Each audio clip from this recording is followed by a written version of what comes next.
Welcome to another lecture of P block. तो last lecture में हम लोगों ने सीखा था अप टू बोरिक, मतलब हम लोगों ने लास्ट लेक्चर में बोरिक एसिड कवर कर लिया था और मैंने बोराक्स क्या है आपको बताया था और बोराक्स के स्ट्रक्चर, बोरिक के स्ट्रक्चर हमने देखा था और क्या यूनिट्स उसमें होते हैं वो भी हमने कवर किया था। और मैं आपको बताने वाला था डाइबोरेन क्या होता है। ऑलरेडी डाइबोरेन के बारे में हमने कवर किया है, उसके स्ट्रक्चर्स और उसको कैसे फॉर्म करना है और उसके बॉन्ड, बनाना बॉन्ड टाइप क्या है। We have already discussed about the banana bonding of diborane. So will move forward और उसके कुछ रिएक्शंस है जो कि हम लोग देखने वाले हैं। तो लेट्स स्टार्ट। तो जो यहाँ पे डाइबोरेन के तीन यानी कि रिएक्शंस मैंने लिख के रखा है already. So this is the preparation of diborane. So this is the preparation of diborane.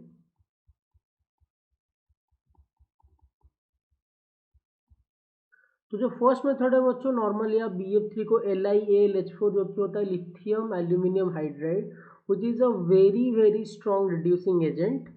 तो लिथियम एल्यूमिनियम हाइड्राइड को या LaH भी बोलते हैं हम उसको, अभी उसके बारे में थोड़ी देर बाद डिस्कशन करने वाले हैं हम लोग। तो जैसे ही आप BF3 में डालोगे आपको क्या मिलेगा, B2H6 मिलेगा। अगर आपको लैब में प्रिपेयर करना है लेबोरेटरी में, तो second one is laboratory method. Lab method करके मैं लिख देता हूँ। बहुत सिंपल सा रिएक्शन है। NaBH4 is sodium borohydride, LiAlH4 is lithium aluminium hydride and NaBH4 is sodium borohydride. And the last one is बच्चों इंडस्ट्रियल मेथड। आपको अगर लार्ज स्केल पे प्रिपेयर करना है तो this is the industrial method of preparing diborane. So ये तो basic बातें थे बच्चों, जो कि और मतलब सिंपल रिएक्शन से तीन रिएक्शन आप इससे लिख सकते हो, कोई ज़्यादा प्रॉब्लम नहीं है। और डाइबोरेन जिसको हम लोग बोलते हैं B2H6, मैंने लास्ट शायद एक दो लेक्चर से पहले ही बताया था आपको कि जो बोरेन मतलब यानी कि हाइड्राइड्स ऑफ बोरन, वो दो टाइप के एग्जिस्ट करते हैं। एक तो BnHn+4 and another one is BnHn+6। तो उनमें जो स्टेबल होते हैं वो होते हैं BnHn+4, जिनमें से diborane is one of the cases which is most like it's the one of the most stable forms of borans। और डाइबोरेन बोलते हैं क्योंकि दो बोरॉन, दो BH3 मॉलिक्यूल को लेके बनता है ये। और स्ट्रक्चर ऑलरेडी हमने देखा था इसके बारे में, बनाना बॉन्डिंग मैंने आपको बता दिया था। पर इसमें थोड़ा सा एक पॉइंट ऐड करके मैं आपको बोल रहा हूँ कि जो बनाना बॉन्डिंग होता है बच्चों, ऑलरेडी जो कि हमने सीखा है H और इधर ये बोरॉन और इधर एक बोरॉन, हाइड्रोजन हाइड्रोजन। बच्चों ये जो छः के छः एटम्स होते हैं ये एक ही प्लेन पे एग्जिस्ट करते हैं। और यहाँ पे जो बनाना बॉन्डिंग होता है, जो बनाना बॉन्डिंग होगा तो ऊपर एक हाइड्रोजन प्लेन के ऊपर होता है और एक प्लेन के नीचे होता है। मैं ऐसे करके दिखा देता हूँ आपको, प्लेन के नीचे और एक प्लेन के नीचे होता है। ठीक है ना बच्चों, एक प्लेन के ऊपर और एक प्लेन के नीचे। और क्लियरली आपको याद ही होगा, these are the terminal hydrogens, these are the terminal hydrogens and this is the bridged hydrogen, this is bridged hydrogen। और जो ब्रिज्ड हाइड्रोजन है बच्चों, ये जो बॉन्डिंग कर रहा है BHP बनाना बॉन्डिंग, इलेक्ट्रॉन के रिपल्शन की वजह से वो बनाना का फॉर्म ले लेता है, हमको क्लियरली पता है। We also call it as 3 centre 2 electron bond. और ये अपना रेगुलर क्या है, रेगुलर है 2 सेंटर 2 इलेक्ट्रॉन बॉन्ड। तो ये ऑलरेडी हमने डिस्कस किया हुआ था डाइबोरेन के केस में। So this was the preparation and structure of diborane. I hope आप लोगों को बहुत अच्छे से समझ में आ गया होगा। बनाना बॉन्डिंग है तो जो कि ऑलरेडी हमने डिस्कस करके रखा है। तो इसकी कुछ केमिकल प्रॉपर्टी देखते हैं। तो let's start the chemical properties. तो बच्चों केमिकल प्रॉपर्टी में पहले हम लोग देखते हैं कि जब भी आप लोग B2H6 को, B2H6 बहुत अच्छे से क्या होता है बच्चों, बर्न करता है। B2H6 को जब भी आप बर्न करोगे ऑक्सीजन के साथ, it gives you B2O3 boric anhydride plus great amount of energy. बहुत अच्छा एनर्जी प्रोवाइड करता है। इसका जो डेल एच का वैल्यू है ये देख लेना, करीबन शायद -1936 के आसपास है किलो जूल पर मोल, जो कि काफ़ी अच्छा क्या करता है, हीट प्रोवाइड करता है। मैंने आपको बताया था whenever del H is negative that is the energy that is a exothermic reaction, that means यहाँ पे एनर्जी बहुत अच्छे से क्या हो रहा है बच्चों, रिलीज हो रहा है। B2H6 बहुत अच्छी तरीके से क्या करता है, यानी कि ऑक्सीजन के साथ बर्न करता है। और B2H6 बच्चों क्या होता है, जो B2H6 से डाइबोरेन है, और डाइबोरेन एक्चुअली कलरलेस और हाईली टॉक्सिक गैस होता है। आप पहले लिख लो ये पॉइंट, मैंने ऑलरेडी शायद बताया होगा ये, colourless and highly toxic gas, ठीक है ना बच्चों। अभी पॉइंट को ऐड कर सकते हो, this is a colourless and highly toxic gas. इसको अगर हम लोग ऑक्सीजन के साथ रिएक्ट करवाएंगे, बोरिक एनहाइड्रेट मिलता है and great amount of energy. उसके बाद बच्चों अगर हम लोग देखेंगे B2H6 जो होगा, जिसको मैं BH3 करके भी लिख सकता हूँ, इसको मान लो मैंने क्या किया, NH3 के साथ रिएक्ट करवाया। अब बच्चों NH3 क्या होता है, NH3 होता है लिविस बेस, और BH3 क्या होता है, Lewis acid. This is deficient of electrons, accept कर सकता है। तो जैसे ही हम एक लिविस एसिड और लिविस बेस को रिएक्ट करवाएंगे बच्चों, दिस फॉर्म्स एन एडक्ट। क्या करता है, जब भी आप लिविस एसिड लिविस बेस को रिएक्ट करवाओगे, you get an adduct. Adduct मतलब एडिशन प्रोडक्ट, ठीक है ना बच्चों। ऐसे करके समझ लेना आप लोग। तो एक्चुअली दिखना तो ऐसे चाहिए, BH3 डॉट 2NH3 ऐसे करके दिख, सॉरी B2H6 डॉट 2NH3 ऐसे करके दिखना चाहिए। पर ये एक्चुअली में एग्जिस्ट कैसे करता है बच्चों, BH2 डॉट और BH3NH3 होल ट्वाइस, इस पे minus and sorry this is plus and BH4 minus, ये इस फॉर्म में एग्जिस्ट करके रहता है, ठीक है ना बच्चों। BH2NH3 plus and when NH3 whole twice actually है, एंड BH4 माइनस, ये इसी फॉर्म में एग्जिस्ट करता है। इधर B2H6 2NH3, इसको अगर आप फर्दर हिटिंग करोगे, फर्दर हिटिंग बच्चों एक मॉलिक्यूल देता है which is known as B3N3H6। क्या मॉलिक्यूल प्रोवाइड करता है बच्चों, B3N3H6, जिसको हम लोग बोलते हैं बोराजोल, वी कॉल्ड इट एज बोराजोल, और इसको बोराजाइन भी बोलते हैं। एक्चुअली बोराजोल और बोराजाइन में एक बहुत छोटा सा डिफरेंस है। क्या डिफरेंस है मैं आपको बताऊंगा ये, लेकिन नॉर्मली हम लोग क्या बुलाते हैं इसको, बोराजोल और बोराजाइन। और इसको बच्चों स्पेशली बोलते हैं inorganic benzene, this is known as inorganic benzene. क्या बोलते हैं बच्चों, इनऑर्गेनिक बेंजीन। इनऑर्गेनिक बेंजीन क्यों बोलते हैं, इसका जो स्ट्रक्चर है that is similar to benzene. अब देखो बोराजोल का स्ट्रक्चर बनाता हूँ बच्चों में, BNB देन NB और इधर N, और सब पे एक एक हाइड्रोजन लगा दो।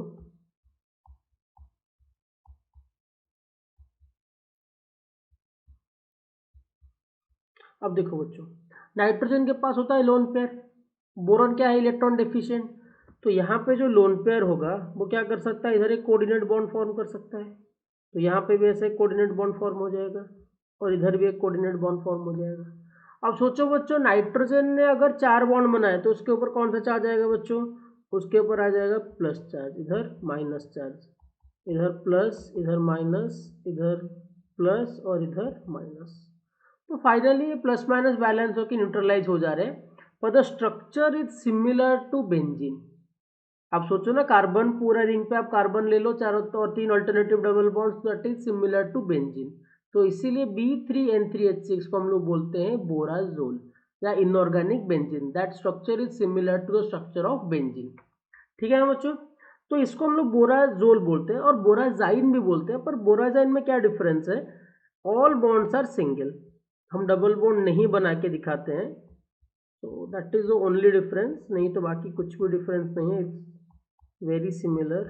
H इधर H, हर तरफ H लगा दो, सिमिलर, डबल बॉन्ड हटा के, तो इसको बोराजाइन। हालांकि पूछा नहीं जाता, ये बहुत छोटा सा माइनर डिफरेंस है, और you can call both them borazole और बोराजाइन, ठीक है ना। बहुत इंपॉर्टेंट, बहुत बार क्वेश्चन में पूछा जा चुका है, बहुत इजी है। तो जब भी BH3 या B2H6 मॉलिक्यूल कोई भी एक लिविस बेस के साथ एक्ट करेगा, तो वो क्या फॉर्म करेगा, एक एडक्ट प्रोडक्ट फॉर्म करेगा। तो आई होप ये पॉइंट आपको याद हो जाए। इसके बाद बच्चों हम लोग आते हैं LaH। LaH में लिख के रखा हूँ, this is actually lithium aluminium hydride. क्या बोलते हैं बच्चों इसको? Lithium aluminium hydride. इसका फॉर्मूला है LiAlH4। क्या बोलते हैं बच्चों? LiAlH4। देखो मैं इसको अभी क्यों बता रहा हूँ, क्योंकि ऑर्गेनिक में ये आपके लिए डेफिनेटली आने वाला है। ऑर्गेनिक का one of the most important reducing agent, तो this is very powerful reducing agent. This is a powerful reducing agent. LiAlH4 का आप देखोगे अगर Li प्लस और AlH4 माइनस, तो Li प्लस के होने के वजह से ये काफ़ी अच्छा रिड्यूसिंग एजेंट बन जाता है। तो बच्चों ये बहुत सारे ऑर्गेनिक कंपाउंड को रिड्यूस करने में हेल्प करता है। ये आगे चल के आप लोग ऑर्गेनिक में सीखने वाले हो, फिर भी मैं आप लोगों को थोड़ा बता देता हूँ ताकि आप लोगों को बाद में हेल्पफुल हो जाए। बच्चों अगर कोई कार्बोनिल कंपाउंड, जिसके पहले मैं अगर ले लूँगा aldehyde, this is RCHO is aldehyde. Aldehyde को अगर मैं LaH के साथ ट्रीट करता हूँ तो मुझे मिलता है बच्चों, देखो यहाँ पे C डबल बॉन्ड O के अक्रॉस दोनों पे H और H जोड़ दो, तो ये आपको देगा एक RCH2OH 1 डिग्री अल्कोहल। ये क्या देगा आपको बच्चों? 1 डिग्री अल्कोहल। लेकिन पूरा डिटेल मैकेनिज्म आगे चल के सीखोगे, बस मैं आपको अभी थोड़ा बता दे रहा हूँ ताकि आपके दिमाग में रह जाए। अगर आप लोग कीटोन के साथ ट्रीट करते हो LaH को, it will give you secondary alcohol.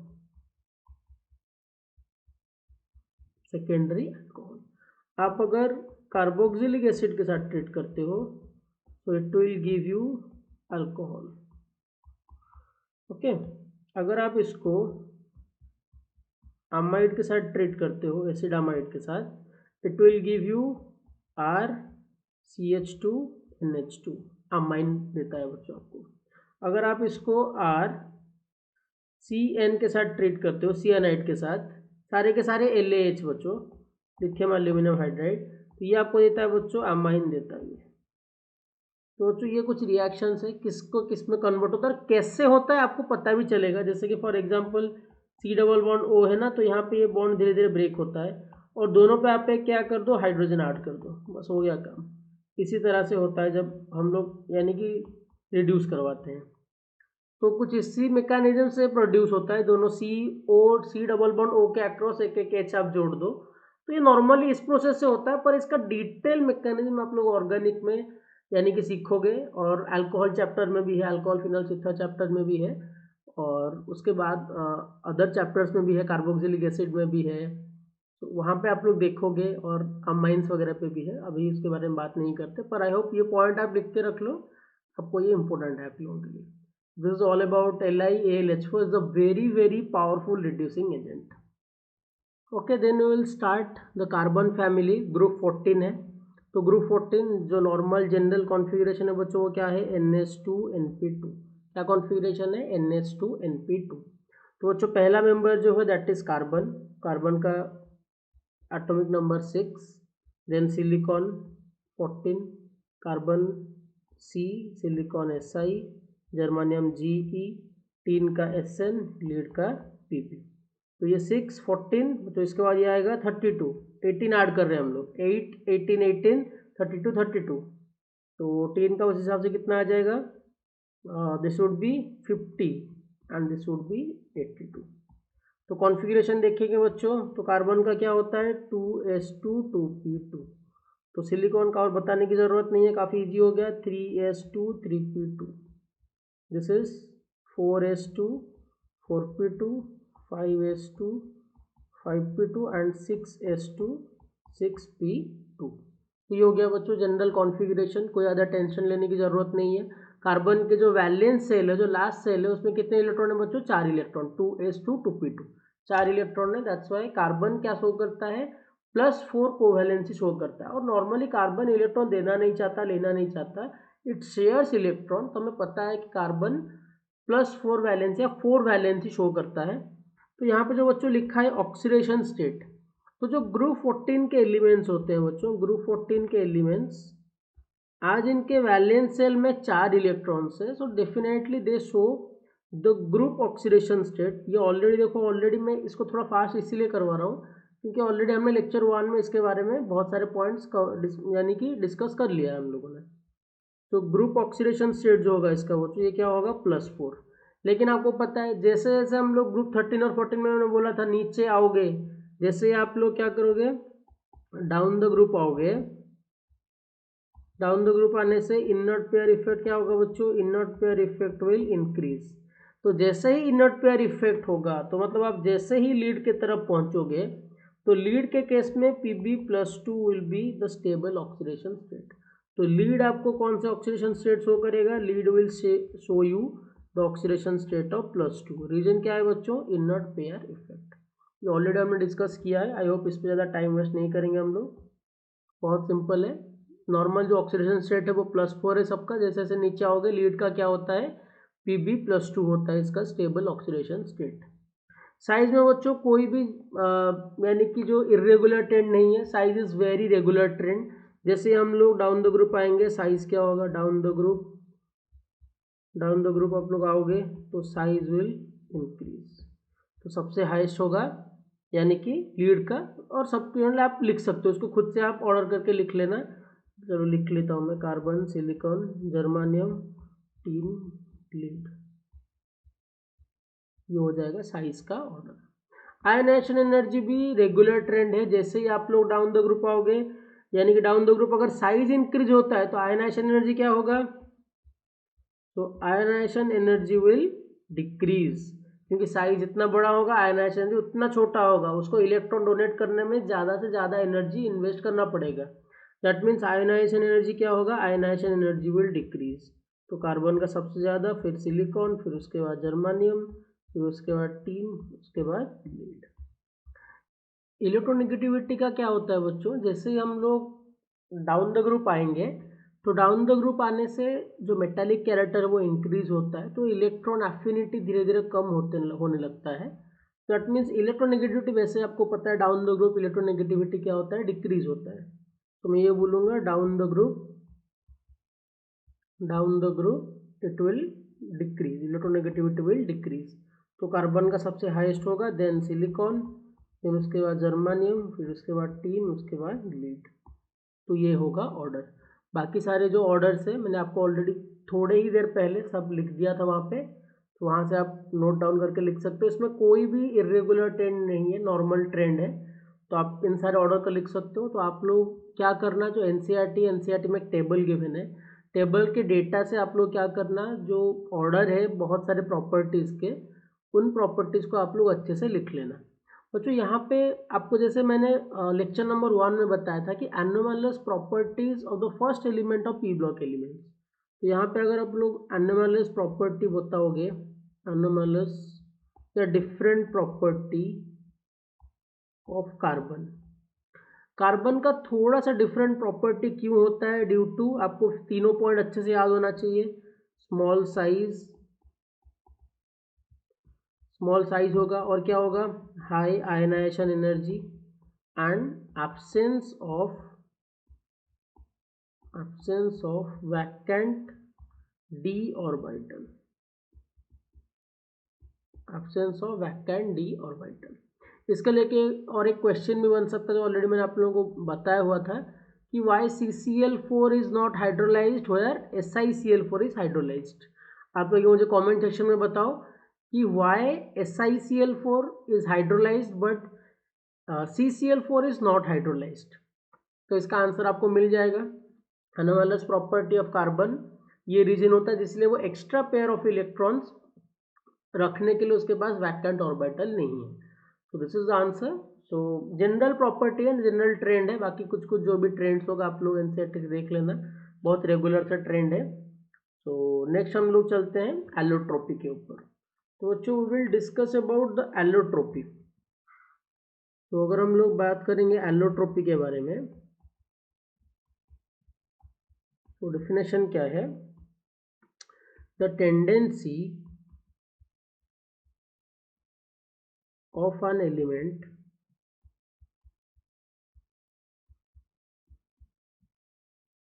to exist in different forms and different physical properties.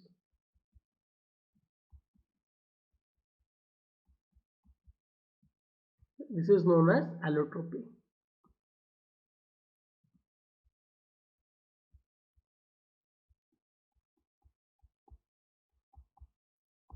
Clear ना पॉइंट बच्चों? एलोट्रोपी मतलब जैसे नॉर्मल जाना पहचान एलोट्रोप है अपने पास कार्बन का, आपको पता ही होगा, सब लोगों ने बचपन में पढ़ा था, डायमंड, ग्राफाइट, फिलेरिन, कोक, ये सब तो नॉर्मली आपने पढ़ा होगा। और मैंने ऑलरेडी सॉलिड स्टेट के चैप्टर में कार्बन और डायमंड का यानी कि ग्राफाइट और डायमंड का जो डिफरेंस है वो फर्स्ट लेक्चर में कवर किया था हमने सॉलिड स्टेट चैप्टर में, तो वहाँ से भी आप लोग रेफर करके एनसीईआरटी पढ़ के लिख सकते हो। पर थोड़ा थोड़ा मैं फिर से बस थोड़ा सा रिवाइज करवा दे रहा हूँ, क्योंकि डायमंड ग्राफाइट तो आप बचपन से पढ़ते आ रहे हो, दिस इज़ वेरी इजी।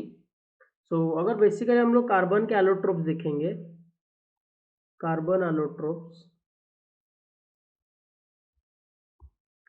तो एक तो आप कर लो क्रिस्टलाइन,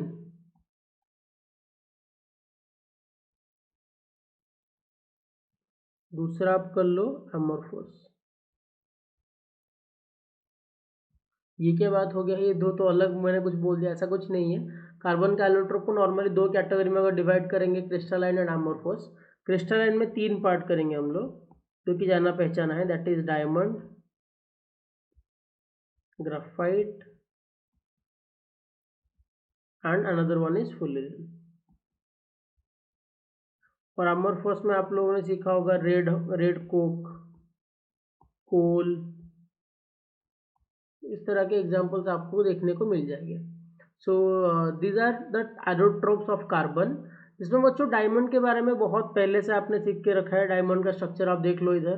तो डायमंड के स्ट्रक्चर में आप इधर देखोगे तो एक जो कार्बन है वो चार कार्बन के साथ जुड़ा हुआ है टेट्राहेड्रल फॉर्म में, एक कार्बन चार कार्बन के साथ जुड़ा हुआ है। आप देख लो, one carbon is attached with four carbon, this one carbon is attached with four carbon, फिर और एक कार्बन ये चार के साथ जुड़ा होगा, हो गया ना चार के साथ, ये वन टू थ्री और ऐसे लेयरिंग गया होगा। अब इसमें देखो one, this one two three four, चार कार्बन के साथ जुड़ा है। तो ये एक नेटवर्क फॉर्म करता है, और जिसके वजह से इसका जो हार्डनेस होता है वो इतना अच्छा होता है that we can say diamond is the hardest natural substance. जो नेचुरल सब्सटेंस में हार्डेस्ट होता है दैट इज डायमंड। हाँ, लेकिन बच्चों एक क्वेश्चन, एक बहुत अच्छा क्वेश्चन बनता है यहाँ से, बहुत बार पूछा जाता है कि डायमंड, ग्राफाइट, फुलेरिन जितने भी सब्सटेंस है, the hardest one is diamond, but thermodynamical अगर स्टेबल क्वेश्चन पूछे हमेशा ग्राफाइट लिखना, क्योंकि जो स्टैंडर्ड स्टेट होता है कार्बन का thermodynamically we take it as graphite. तो थर्मोडाइनमिकली स्टेबल कौन है, थर्मोडाइनमिकली स्टेबल या नॉर्मली स्टेबिलिटी अगर बोलोगे कार्बन के फॉर्म में, so that is carbon graphite. इसको हम लोग स्टैंडर्ड स्टेट मानते हैं, तो इसलिए carbon graphite is more stable than carbon, यानी कि graphite is more stable than diamond. तो जैसे ग्राफाइट में हम लोगों ने देखा एक कार्बन चार बॉन्ड के साथ जुड़ा हुआ है, ये ऑलरेडी मैंने आपको डिस्कस किया हुआ है सॉलिड स्टेट चैप्टर में। ग्राफाइट में आप देखोगे लेयरिंग करके रखा होगा, एक लेयर ऊपर फिर उसके बाद और एक लेयर, जिसलिए हम लोग पेंसिल से लिखते हैं तो पेंसिल का एक लेयर खत्म होता है फिर दूसरा एक लेयर जाता है।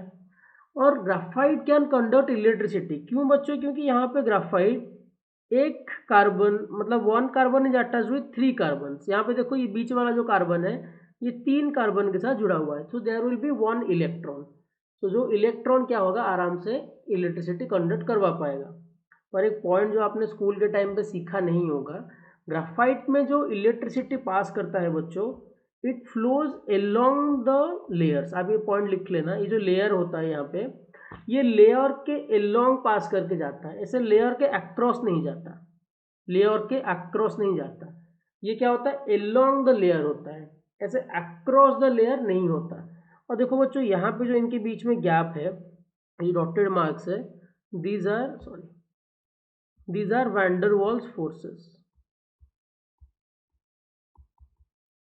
van der Waals forces, और इतने स्ट्रॉन्ग नहीं होते, उनके लेयर लेयर के बीच में क्या होता है बच्चों, आराम से वो फ्रिक्शन कर सकते हैं, आराम से दे कैन मूव, स्लाइड कर सकते हैं, इतना स्ट्रॉन्ग नहीं होता। ग्राफाइट बहुत सॉफ्ट सा होता है, आप पेंसिल ही देख लो, पेंसिल के टिप को देख लो आप लोग, आपको पता चल जाएगा, लिखते हैं तो खत्म होता है।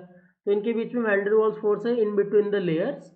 और अगर आप बोलोगे इसमें क्या होता है, along the layers electricity flow होता है, इलेक्ट्रिसिटी फ्लो अक्रॉस पे नहीं होता। ये आप याद करके रखना। फुलरेन के बारे में अभी थोड़ी देर में बताऊंगा। रेड को कोल इन सब के बारे में ऑलरेडी आप लोगों ने 8 स्टैंडर्ड से लेकर 10 स्टैंडर्ड तक पढ़ा हुआ है। डायमंड ग्राफाइट भी पढ़ा हुआ है, मैंने थोड़ा सा हिंट्स देकर आपको बस बता दिया क्या हाइब्रिडाइजेशन है, क्या प्रॉपर्टीज है, सारे के सारे ऑलरेडी हमने कवर किया है। फिर भी आप एक बार एनसीईआरटी ढंग से पढ़ लेना और उसके नोट्स बना देना। We will next move forward to next slide. Structure है, दिस इज फुलरेन। नॉर्मली इसके दो फॉर्म आपको देखने को मिलते हैं, C60 and C70।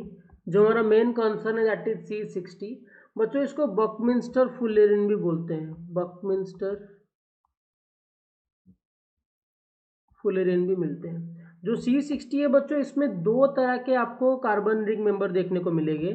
20 number of 6 membered ring, मतलब 6 मेंबर्ड रिंग 20 है, and there are 12 number of 5 membered rings. और एक खासियत बात क्या है बच्चों, शायद ये आपने पहले सुना नहीं होगा, जो 6 मेंबर्ड रिंग होते हैं, 6 membered ring, they are fused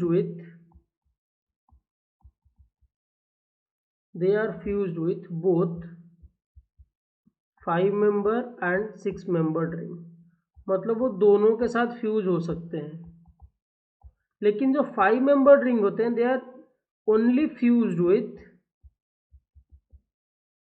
6 membered ring। ठीक है ना बच्चों, ये पॉइंट आप याद रखना है। जो नंबर्स है नीट में बहुत बार पूछे जा चुके हैं। There are 20 number of 6 membered rings and 12 number of 5 membered rings. अगर सोचो मैं बीच में ऐसे एक 5 मेंबर्ड रिंग बनाता हूँ, तो इसके आजू बाजू में क्या होगा बच्चों, यहाँ पे 6 मेंबर्ड रिंग ही आपको बनाना पड़ेगा।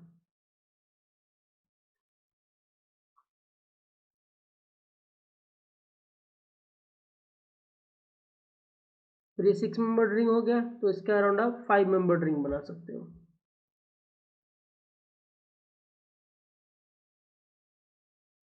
1 2 3 4 5, आप देख लो ये 6 मेंबर्ड रिंग है।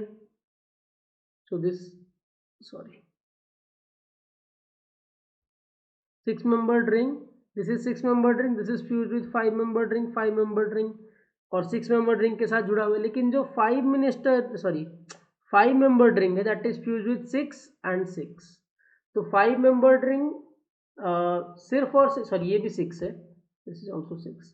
5 membered ring सिर्फ और सिर्फ 6 membered ring के साथ फ्यूज होगा, but 6 membered ring can fuse with both 5 and 6।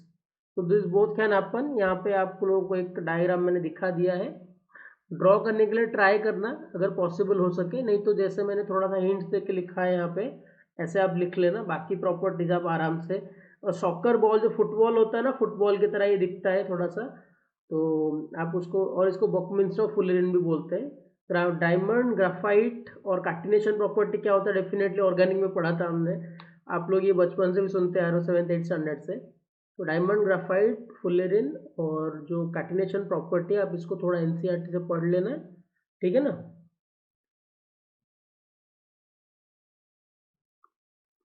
Concept which is compounds of carbon. Compounds of carbon में बच्चों पहले हम लोग सीखेंगे कार्बन मोनोऑक्साइड के बारे में। We will learn about carbon monoxide. Carbon monoxide क्या होता है बच्चों, CO होता है, CO होता है, और ये कलरलेस गैस होता है और पॉइजनस गैस है। प्रिपरेशन अगर आप लोग देखोगे इसके, पहला प्रिपरेशन कैसा है बच्चों, इनकम्प्लीट ऑक्सीडेशन ऑफ कार्बन। आपने कार्बन सॉलिड लिया और उसको आपने इनकम्प्लीट किया ऑक्सीडेशन, मतलब पूरा ऑक्सीडाइज नहीं हुआ, this will give you carbon monoxide gas, ठीक है ना। और आपको इसको अगर स्मॉल स्केल पे फॉर्म करना है, स्मॉल स्केल मतलब थोड़ा सा अमाउंट थोड़ा सा चाहिए आपको small scale preparation.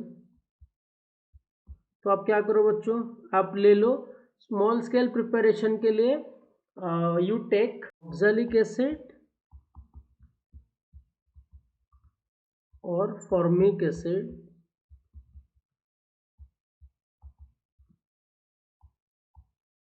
And dehydrate them.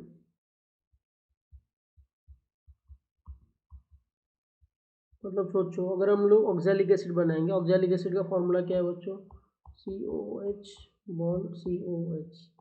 इसको आप यूज़ करोगे बच्चों कॉन्सेंट्रेटेड H2SO4 के साथ, जो कि डिहाइड्रेटिंग एजेंट है। तो ये क्या फॉर्म करता है, CO plus CO2 plus H2 gas. ठीक है ना बच्चों। लेकिन यहाँ पे CO2 दोनों फॉर्म करते हैं, तो इसलिए आप क्या करते हो, फॉर्मिक एसिड लेते हो HCOOH। इसको आप कॉन्सेंट्रेटेड H2SO4 के साथ ट्रीट करोगे, सो you will gate CO plus H2।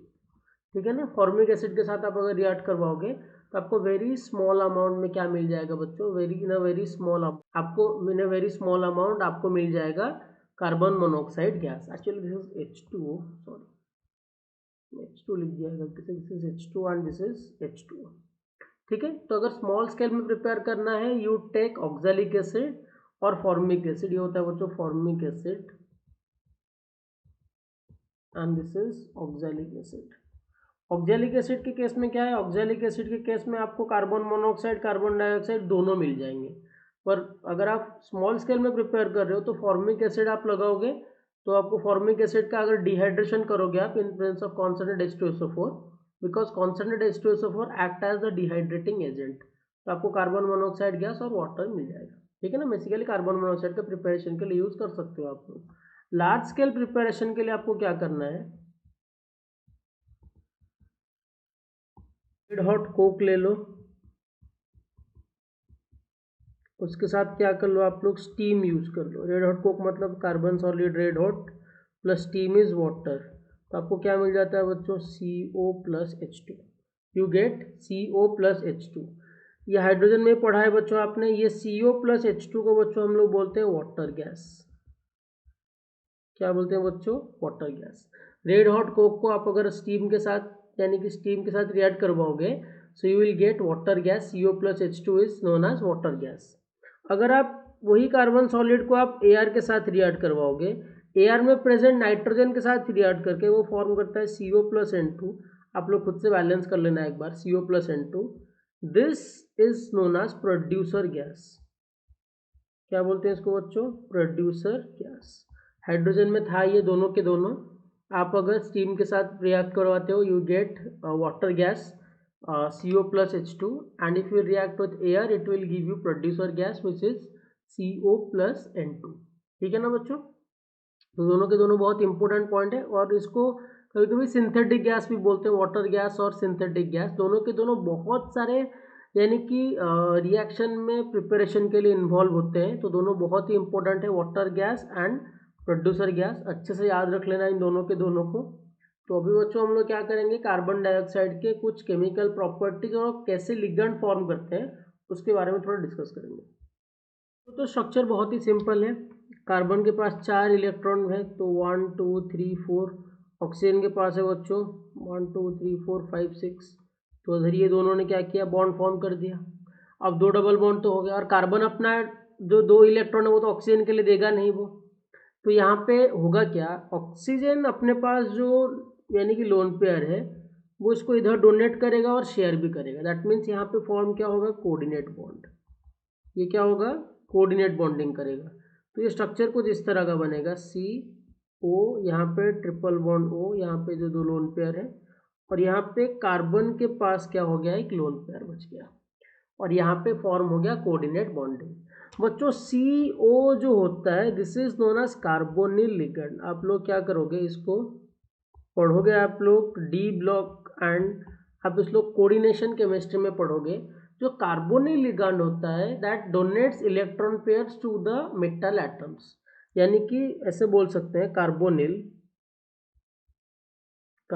और इसको CO लिगेंड भी बोलते हैं। लिगेंड मतलब they are the donor of electron pairs. Ligand forms metal carbonyl compounds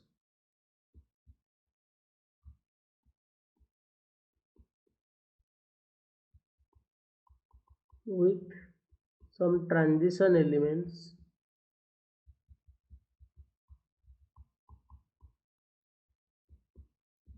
and CO is very strong ligand. अब सोचो ना, CO जिसके साथ अटैच होगा उसके पास ये लोन पेयर अवेलेबल है, वो आराम से लोन पेयर क्या कर सकता है, डोनेट कर सकता है।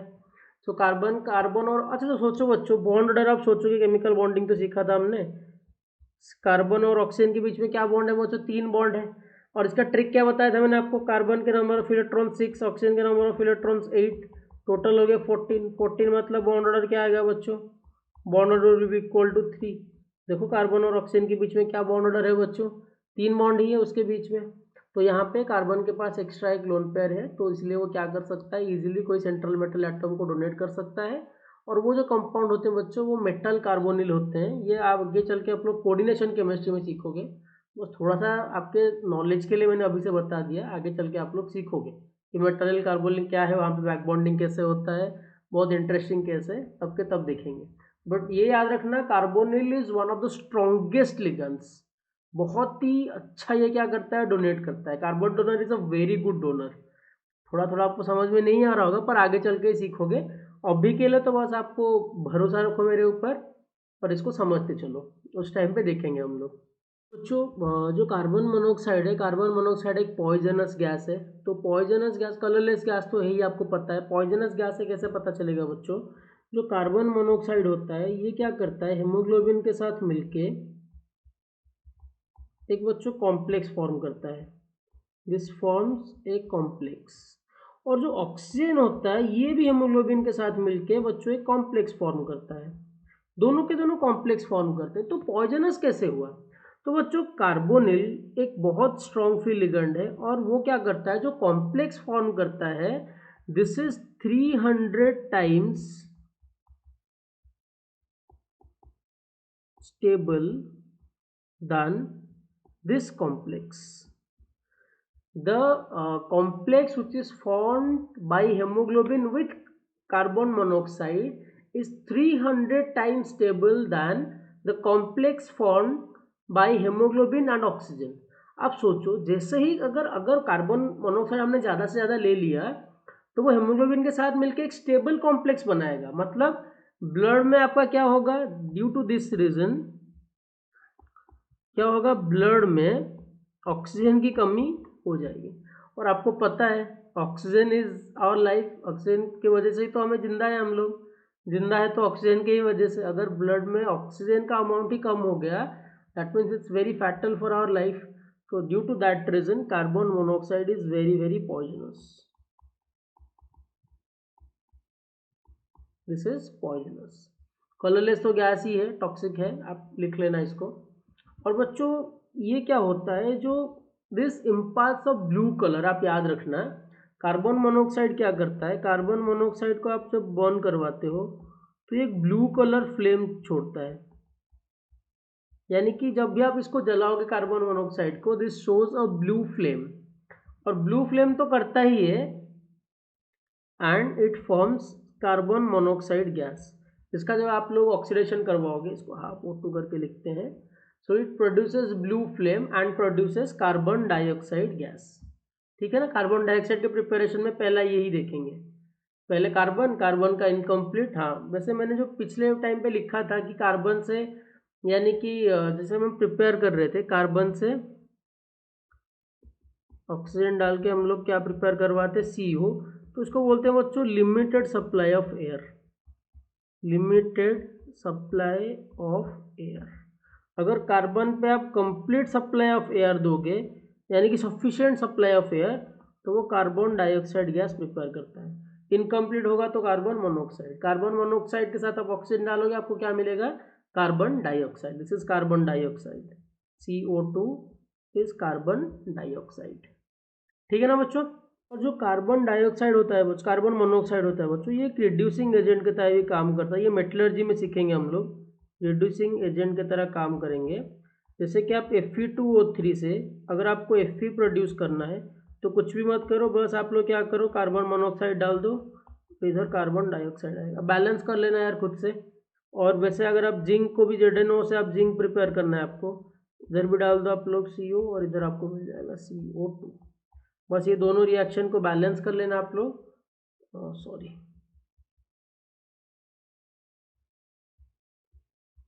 मैं इसके प्रोडक्ट लेफ्ट साइड में लिख देता हूँ, राइट साइड में आपको दिख नहीं रहा होगा।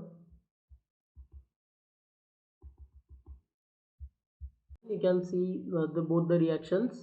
Fe2O3 से जब हम लोग CO करवाते हैं so that produces Fe plus CO2, reduction होता है, ये मेटलर्जी में यूज होता है। बैलेंस आप लोग खुद से कर लेना। आई होप आपने दोनों रिएक्शंस लिख लिया होगा। तो बच्चों this was about carbon monoxide, सारे प्रॉपर्टीज कुछ कुछ देखा हमने। एंड तो बच्चों अभी इसके बाद कार्बन डाइऑक्साइड वगैरह आगे चल के हम लोग सीखेंगे, पर आप लोगों का मेन काम है आप डायमंड, ग्राफाइट, फुलेरिन, इन सब के बारे में आप लोग अच्छे से देख लेना। This is very important. और बच्चों ऐसे ही NCERT पढ़ते रहो, क्वेश्चन प्रैक्टिस करना स्टार्ट कर दो। And have a very nice day and thank